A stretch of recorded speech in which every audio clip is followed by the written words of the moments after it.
আজকে আপনাদের ভুট্টা ভেজে পপকর্ন করে দেখাবো। তার জন্য ভুট্টা নিয়েছি, গ্যাসে কড়াই চাপিয়ে তেল দিয়ে দিয়েছি, স্বাদের জন্য লবণ দিয়ে দিলাম,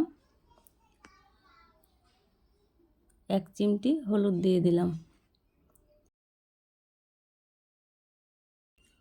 ভুট্টা দিয়ে নাড়তে থাকবো, এইভাবে নাড়তেই থাকবো যতক্ষণ না একটা ফুটে ওঠে। কুক অ্যান্ড ফুড থেকে সবাইকে স্বাগত জানাচ্ছি।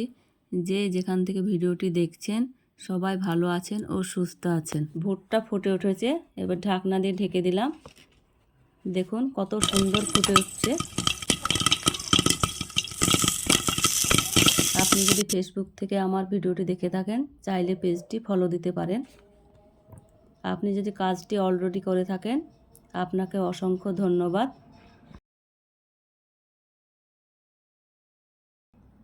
পপকর্নগুলো ভাজা হয়ে গেছে, দেখুন কত সুন্দর ফুলে উঠেছে।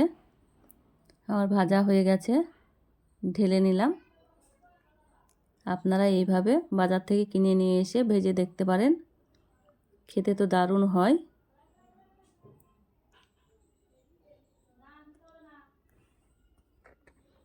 আমার আজকের ভিডিওটি আপনাদের কাছে যদি ভালো লেগে থাকে প্লিজ ভিডিওতে একটি লাইক দিয়ে দেবেন।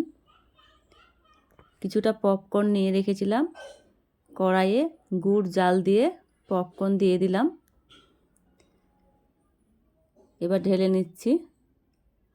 বাচ্চারা একটু মিষ্টি মিষ্টি পপকর্ন খেতে ভালোবাসে, বাচ্চাদের জন্য কিছুটা গুড় মাখিয়ে দিলাম। আপনারা এইভাবেও করে দেখতে পারেন, খেতে কিন্তু দারুণ হয়। ভিডিওটি ভালো লাগলে সাবস্ক্রাইব করে পাশে থাকবেন, কমেন্ট করে জানাবেন পপকর্নগুলো কেমন হয়েছে।